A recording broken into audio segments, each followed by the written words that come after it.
Okay guys, so I wanted to demonstrate for you the difference between a parallelogram and a trapezoid. So a parallelogram, now these are all four-sided shapes. So you have a square, sort of a rectangle, okay? So there's four sides. On a square, all four sides are supposed to be the same length. A rectangle, you have two sides that are longer. Now, a parallelogram, technically, these are both parallelograms, okay? These two lines are exactly the same, and they're always going to be the same distance across from each other. The same with these two lines. They're always going to be the same distance across from each other. Okay?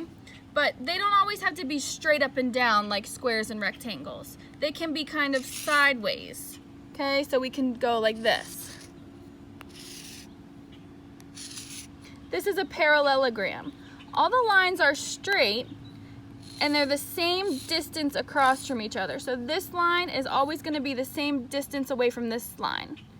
This line is always going to be the same distance away from this line. Now, a trapezoid, they're not the same distance apart from each other. So we've got lines that kind of lean towards each other. Okay? Okay, this is a trapezoid. These two lines are not the same distance apart from each other. Okay, they're not parallel lines. Parallel lines are two lines that are straight and next to each other like that. These two side lines are not the same distance apart from each other. From here to here is not the same as here to here, okay? But here to here is the same, here to here is the same, okay? So parallelogram and trapezoid. Got it? Cool. All right, triangles. Triangles have three sides. 1, 2, 3. Are all triangles always gonna look like that? Nope. You can have a triangle with one straight side, make an L like that, and go like this. This is called a right triangle because this makes it a complete right angle. We could have big fat triangles, short and fat, like that, okay? And remember, a triangle is still a triangle no matter what direction it looks. Same with your squares and quadrilaterals and trapezoids, okay? They're still the same shape no matter what direction they're facing, okay? So the way I showed you quadrilaterals was like this, but look at it like that, it's still a quadrilateral, okay? It still has four sides, two of them are parallel like that, okay? Triangles have three sides and three angles, okay?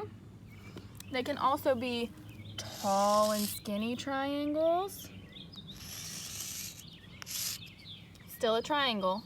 1, 2, 3 angles, 1, 2, 3 sides. Okay, so when you're going through your project for this week, make sure that you can see triangles no matter which direction they're facing. You can still have squares, you can still have quadrilaterals and trapezoids no matter which direction they're facing. Okay. Hi guys, I have a little project for you for this week for math. We're going to take a break from our book and do a little more practice on two-dimensional shapes. So your project for the week is to go around your house, inside your house, outside your house, like backyard, and then around the neighborhood, down the block. And I want you to pick out two-dimensional shapes. So just sitting here in my backyard, I've got a triangle. How many points? 1, 2, 3 points, and 1, 2, 3 sides.